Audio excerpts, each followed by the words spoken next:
Well, welcome to day 4 of Apprenticeship Week, and today we're going to be focusing on social care, which is one of the fastest growing sectors in terms of employment opportunities.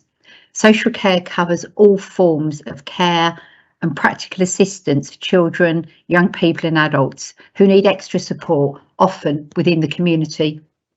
Social care is a sector with a huge career pathway, and today we're joined by Dan Wiley, who started his career as an apprentice care assistant, qualified as a nurse, and then went on to run a large care group across 27 locations. So Dan, can you tell us a bit about your career journey today, please?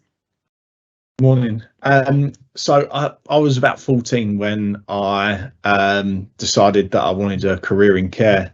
And then what was I? 16 when I went and then spoke to some local care services about how I could start doing some work with them. Went on to do an apprenticeship. And after my apprenticeship, I went and then started my diploma in mental health nursing.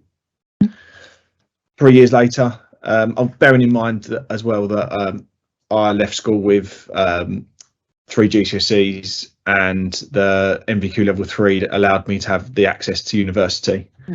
And then once I qualified, when I worked in the private sector, bought my first care home at the age of 21. Wow. And then continued to build the business from then. Cracking business. Really love what I'm doing, what I do, looking after people, and really making a big difference in their lives. Fantastic. My goodness. There's lots of young people watching this at school today. What would make them choose to do an apprenticeship or to work within the care sector, do you think, Dan? I can honestly say there's no better feeling than going to work every day and leaving knowing you've made such a positive difference on people's lives. Care work has so much flexibility. There's adults you can work with, befriender services. It's not just elderly, but elderly's so rewarding as well. Honestly, I cannot remember a single day that I haven't worked in care that it's not been actually fun. Very, very varied then. Yeah. Am I right in thinking that there are increasing number of opportunities actually within the community, or is it mainly within care homes? Does social care include community care as well? Yes, social care includes community care. A lot of the adult care, looking after people with learning disabilities, you're working in some of these people's homes, you're taking them out, you're doing fun stuff, you're bowling, you're going shopping, you're just being their mate, being their friend. And then they've got elderly community services as well, where you're caring for the people in their own homes. Thank you. You've mentioned progression opportunities a couple of times, and you've obviously been incredibly successful yourself. Can you give us any examples, maybe of some young people that you've taken on as apprentices and how their careers panned out? So within my company, we've probably taken on about 10 to 15 apprentices over the years, 10 of which have all gone to progress to senior management. One of them's gone off to set up on their own and now owns her own care home. Lots of opportunities then for people that work hard and have got the right commitment. In terms of the age group, what's the typical age of apprentices applying, or the workforce in general within the sector? It can be anything from 18 to 65. I really enjoy taking on someone that's retired, semi-retired. They tend to really flourish in the job. We get a lot of people come on and have care work as a second job. Yes, I was about to say, I'm assuming there's lots of opportunities for part-time employment as well if people want to boost their income. And there may well be some parents and carers watching this today who may want to consider this as an option. Okay, thank you very much, Dan. I think Peter's got a question now. Have you, Peter? What sort of skills and qualities is the sector looking for?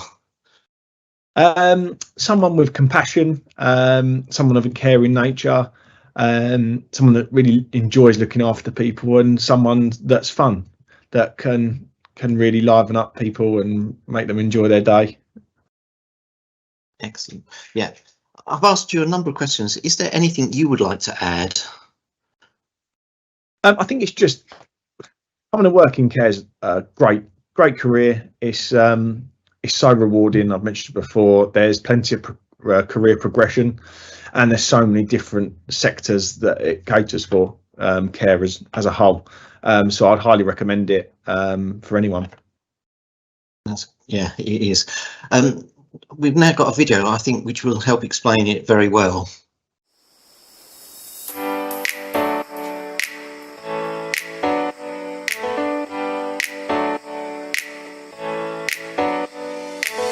My name's Daniel Wiley. I'm the Managing Director and Founder of Aldernet Care. We set up Aldernet Care because we have a passion for making a difference and caring for people, and we really felt that with our nursing backgrounds and what our core values are, that we could really make a difference in the industry.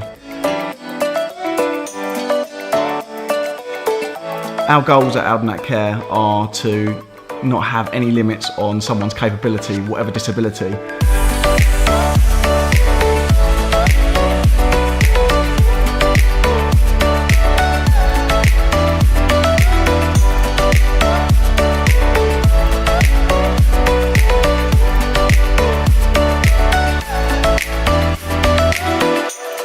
It is a family environment, and there's no other way to describe it, and it's amazing and it's lovely to watch and see, and I don't think the goals that these guys achieve would be possible without that. Since Stuart's been here, he's had lots of freedom. He's come out of his shell. He was so down in the dumps where he was before, and I couldn't wish for him to be in a better place.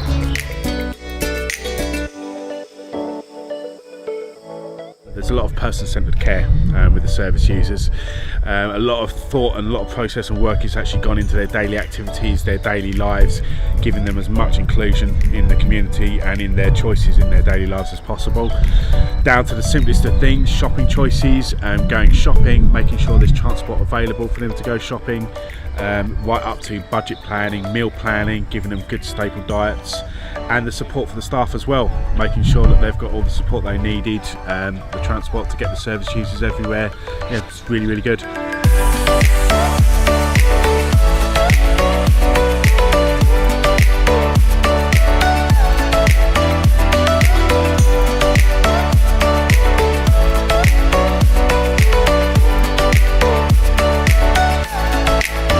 Even people with the most complex needs, there's no reason why they can't live and fulfil a great life, and us at Aldernet Care, we give people that opportunity. The environments we create allow them to socialise, to mix with each other, but they've still got their own spaces. Each service is bespoke to the individual. They're clustered together so they can socialise when they want to, but they also have their own flat where they can cook and they can really build on their independence. Our main goal within Aldernet Care is to see each and every individual reach their maximum potential regardless of disability and live a fun and fulfilling life.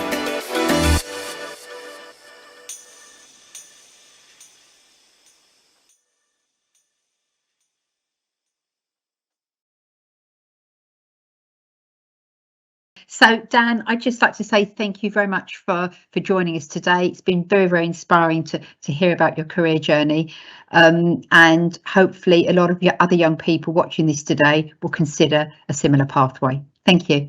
Well, our next guests are all employed by Essex Cares Limited, which is an organisation that provides care and support to thousands of people living in Essex, Havering and West Sussex to live safely and independently. The team deliver private care, but are predominantly a reablement service, which is a type of care that helps people to relearn how to do daily activities like cooking meals, washing and regaining their independence. They're a team that are made up of care workers, physiotherapists, occupational therapists and care assessors. Most people that receive this type of care do so for 3 or 4 weeks, and on an average 70% of them leave the service without needing any long-term care and support. So I'm delighted to start by introducing Mark Tops. Mark has worked in social care since he was 17, starting as a support worker, and is now the Regional Business Manager for Essex Cares Limited. So good morning to you, Mark. Thank you for joining the call. Can you tell us a bit about your career path to date, please?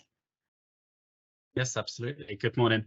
So I started in the sector when I was 17 as a volunteer support worker. I was working in a care home for people with a learning disability. And I just fell in love with the job. I was at college and I was supposed to be going to university, and I deferred, and I took on a full-time job in the care home when I turned 18.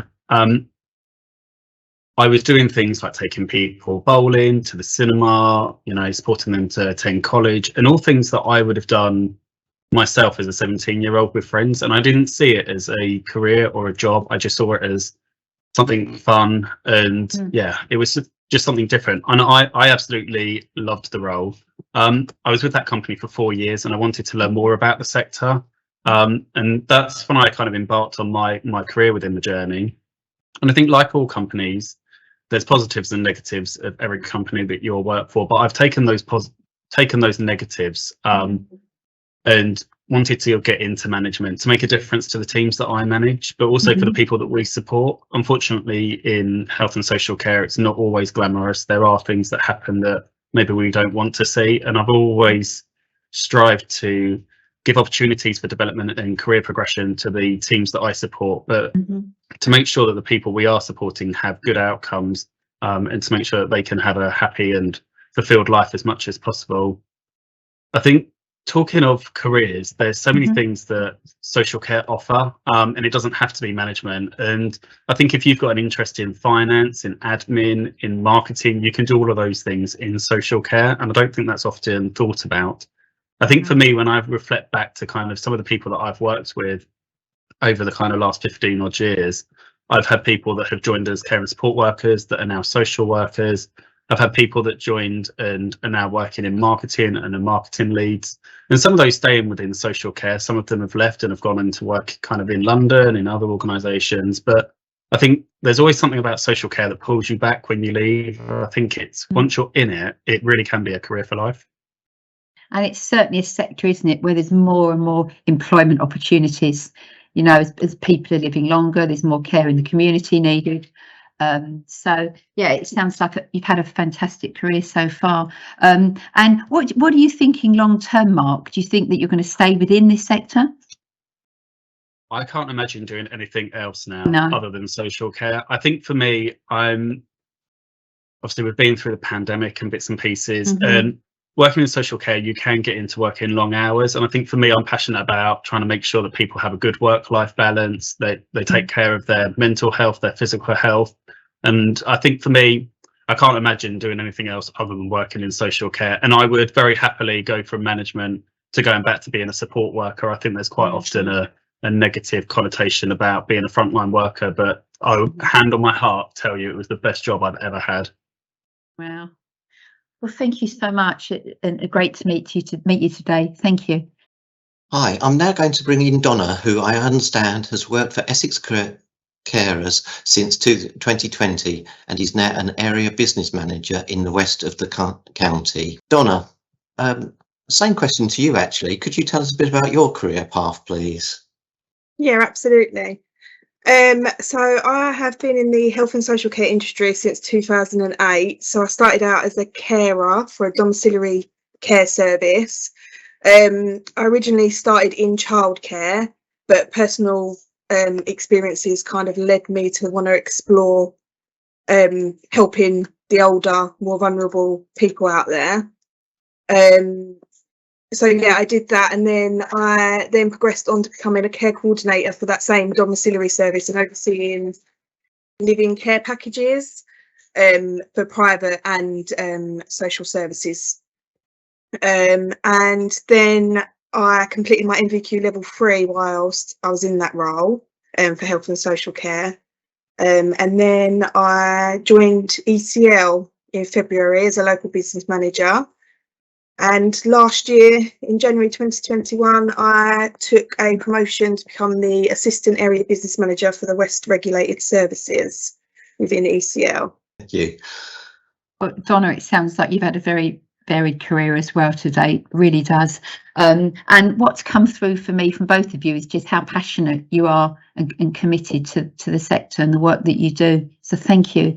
I'd like to thank all of our guests who have taken part in this broadcast today, and thank those of you who have logged in to watch it with us. Peter and I hope that you'll join us tomorrow for our final session, which will focus on apprenticeship opportunities in the health sector. If any of you have any questions about anything that's come up today, if you want to find out more about careers in social care, and even maybe ask some questions of our speakers today, contact apprenticeship.hub@essex.gov.uk and one of the team will be delighted to help you. Thank you. Bye-bye.